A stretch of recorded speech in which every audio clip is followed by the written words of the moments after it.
What is up, guys? Welcome back to the channel. So today we're going over my picks for UFC Seattle. Unfortunately, this card got absolutely fucking gutted, but that's okay. We still got a pretty solid co-main and main event that I'm very excited for.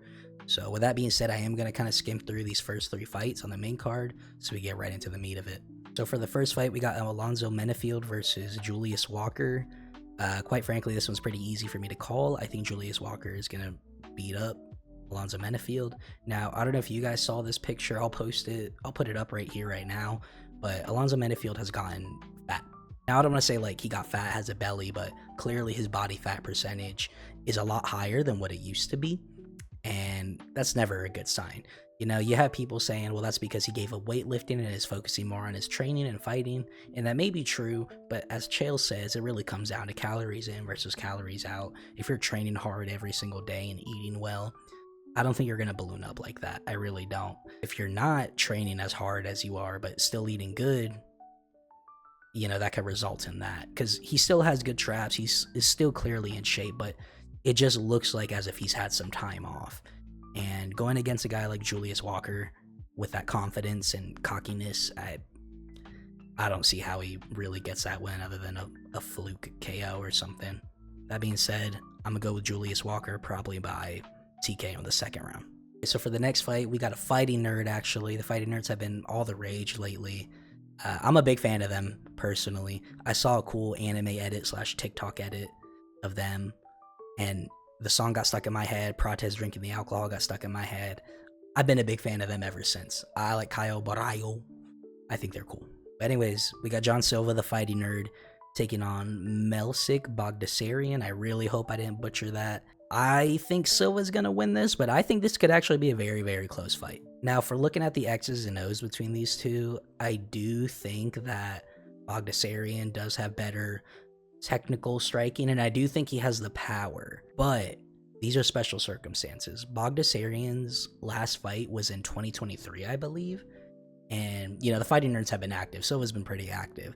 So that's obviously going to work against Bagdasarian completely. I can't think of like a good fight where a guy came back from a layoff and he looked very good, right? I have examples of the opposite. Yeah, maybe Cejudo looked good, but he lost ultimately. Michael Chandler didn't look good after the layoff. McGregor, fucking Tatiana Suarez. There's probably a million more that I'm forgetting, but I just don't get why people can confidently pick these guys that have such long gaps off. Like, I get it, they could have been training hard that whole fucking time, but that doesn't beat fans screaming at you and shit, and hearing the crowd go, "Wah," as you rock somebody or as you get rocked, you know? It's hard to recreate that feeling, and I just think Silva is real comfortable with it, you know? He's gotten a lot of attention lately, and, you know, obviously that's not going to bug him at all, just being out there, but straight up the spotlight might be too bright for Bagdasarian. But going off of the assumption that Bagdasarian is coming in as if he didn't have any time off, I do think he does have an advantage in the striking, more power. I do believe he's more technical. Not to say John Silva isn't. John Silva's really good there as well. Where John Silva will really shine in this fight, I think, is the grappling. I don't think Bagdasarian has much for him on the ground if it gets there. So with that being said, as the fight goes on, it's going to go more towards John Silva as well, because cardio, time off, like I said. I'm kind of rambling here, but I think Silva's going to win. I think it's like a solid 70-30 chance Silva's going to win. If it were a prime Bagdasarian, it would probably be more 60-40 Silva, but unless Bagdasarian gets a KO or TKO early on, which he very much can, he has the power and striking skill and prowess to do it, I just don't think he will. I think John Silva is just going to be in a flow state out there. He's real comfortable out there, whereas Bagdasarian is just going to be, you know, getting a foothold back into the game. So that being said, I got Silva probably by submission in the late second or early third. Okay, up next, we got another John, interestingly enough. We got Rob Font versus John Matsumoto. Let me make sure I said that right. John Matsumoto, sorry about that. This is actually a pretty solid fight as well, and I'm gonna kind of have to go against the grain here. I think Rob Font can get this done. Now, Rob Font isn't what he used to be, right? He's taken a lot of damage, And I don't know if he'll be able to outdog, an undefeated upcomer like Matsumoto in those later rounds. But it is Rob Font. And as we know with Rob Font, he has that power in his hands. And like I said, this doesn't make sense. I'm going against the grain here, but I do think Font is going to land that shot. Probably early second, I think. However, if Matsumoto gets him down in the first round, whether that's a knockdown, a takedown, whatever, for any meaningful amount of time, then we know the tail of the night there.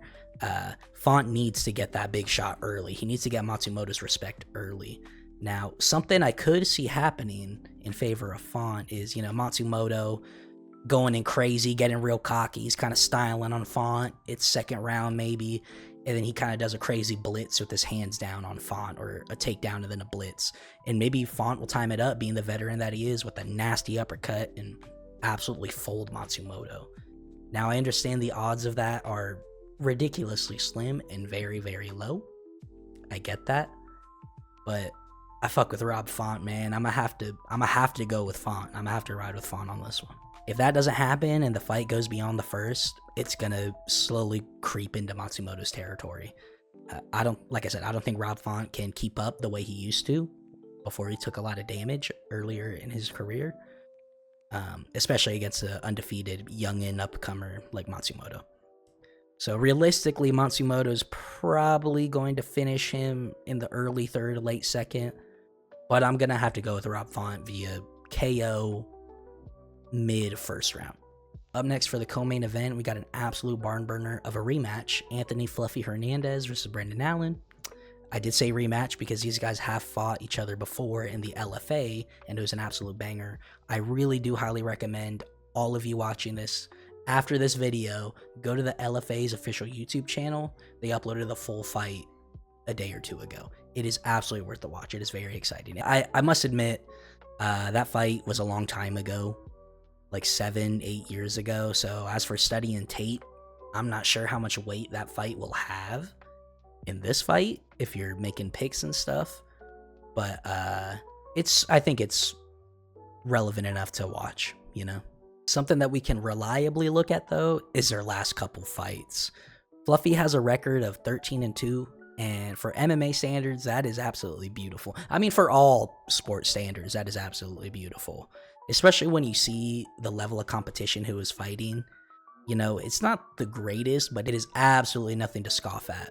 We got Kopylov, we got Pereira, we got Shabazian, all W's. Via finish, I might add. Every single one of those three. He finished them.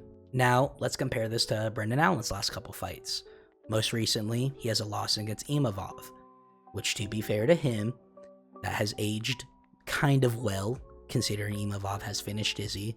But I have to throw in here, I think that speaks more to how over the hill Izzy is versus Imavov being that guy and that skilled, but I digress. Before that Imavov fight, he defeated Chris Curtis and Paul Craig. Chris, the crybaby Curtis.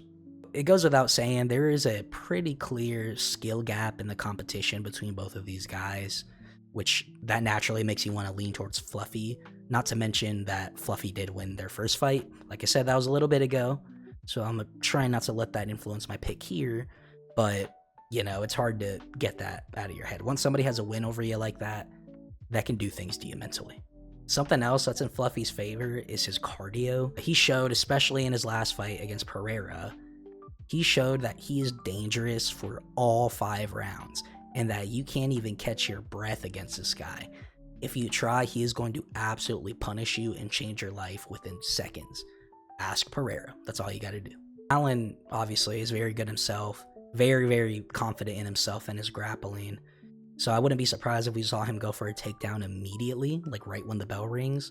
And I think that'd be smart for him. Considering Fluffy's cardio advantage, I think Brendan Allen's best chance is to get Fluffy out of there early. We saw in the Imavov fight, Allen kind of gets lazy. I hate to say it, but he was slow to get up a lot of those scrambles. So just slow to move, slow to react, slow to get up. He was letting himself get hit, picked apart by Imavov.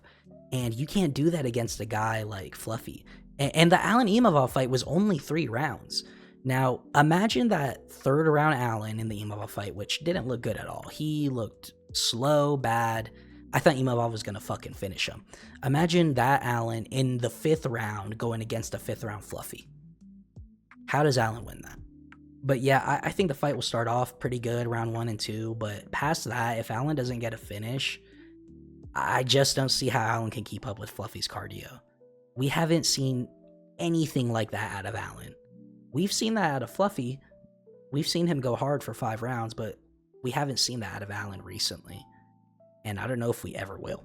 So with that being said, I got to go with Fluffy via TKO. I'm going to go with in the 4th round. I think he's going to finish Brendan Allen. All right, guys, we made it to the main event of UFC Seattle. This is one I am personally very excited for, one I have close to my heart. We got Triple C, Henry Cejudo versus Song Yadong. Let me just start this off by saying I am a massive fan of Henry Cejudo. He's one of the fighters that I would love to meet, that I would wait in a line to meet. He's one of the guys that really got me locked into MMA. I will never forget him kicking those fucking pillows off the stage, and then after the face-off, going down to pick them back up. That is fucking gold. And I get it, he didn't mean to do that part intentionally, but that's why he's Triple C, triple cringe. I don't know, man. I always felt like it was ahead of his time with his gimmicks and stuff. Had he waited just a couple more years for that big social media boom of the UFC, he could have been something big, man. He could have been something big. Anyways, I have to be honest here. If this fight goes the way I think it will, I think we're probably going to see Triple C hang up the gloves. Let's just cut to the chase. Cejudo is 11 years older than Song, 4 inches shorter, and has a 3-inch reach disadvantage. To top all of that off, his last fight was over a year ago, February 17th, 2024. Now, to be fair to Cejudo, Song Yadong's fight was damn near a year ago as well, his last one. That was March 9th.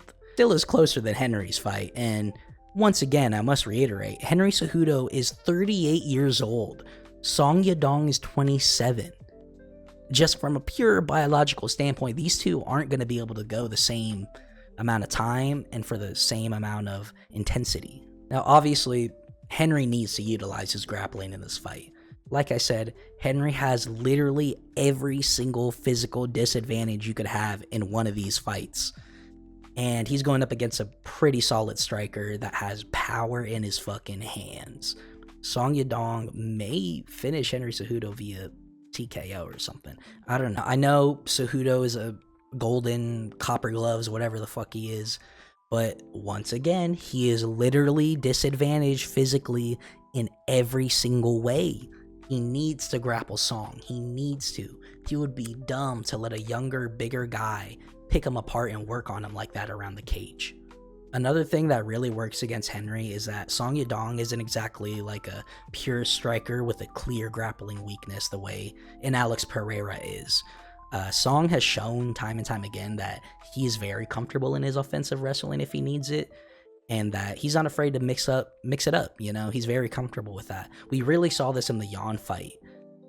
Song Yadong was shooting for takedowns, clinching, hitting things off of the clinch. He was really mixing it up against Yan, and that was giving Yan trouble. And another thing in the Yan fight that I noticed, Song was pretty much walking down Peter Yan for most of that fight, at least until Yan started landing some nasty power shots. Now, here's my question to you. If Song Yadong was to crowd Cejudo like that and get all over him, do you think Cejudo has the power in his hands the way Yan does to get Song off of him? No, the answer is no, you don't think that. And I feel like this is another good time to mention Cejudo is physically disadvantaged in literally every single way here. We just can't ignore that. 11 years is too big of a difference. Now, obviously, Cejudo can win here. He can. It's possible. And if anybody could do it, it could be, you know, the Triple C like him. But he's 38 years old, guys. 38 years old. Think about it. When it comes down to it, the 4th and 5th round, you have blood coming down your head. You know, is Cejudo still going to have that in him? Is he still going to want it? Or is it going to fall back to, I'm Triple C, I've done everything I need to do, I'm a certified legend? Whereas a guy like Song Yadong, he's never been there. He's still climbing that mountain. He's still hungry. He still wants to eat. He still needs to eat. And he's 11 years younger. Maybe a young Triple C, a prime Triple C, but not this washed up pothead that we see now, man. He spent too much time with Mike Tyson smoking pot. Anyways, overall, I have Song Yadong via TKO. Then, like I said, that really hurts me to say. I'm a massive fan of Henry Cejudo. Truly, truly, truly. But I just don't see how Cejudo's going to win this fight. Unless he turns back the clock and puts on a masterclass performance on Song Yadong. I think he's going to get clipped. Probably while he's bouncing out, doing his bounce thing, he's going to be trying to pivot out. But that extra reach, height, youth, speed is going to be enough to catch Cejudo. And I think Song will be able to TKO him from there. That is it, guys. Those are my picks for UFC Seattle. Once again, I threw this video together very last second. But make sure to let me know what you think of my picks down below in the comments. Follow me on Twitter. Talk some shit to me there. I will not be live for this card. I am going to record and edit up my reactions, and I'll try to have that up Sunday afternoon. So, yeah, please follow me on Twitter, subscribe. We're going to have a lot more MMA videos coming out. This Monday, I'm going to have my reaction to Ilya vacating.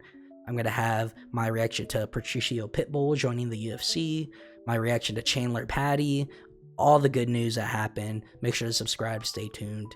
We're going to be taking over the MMA space this year, so hop on the train while you fucking can. Thanks for watching, guys. See ya.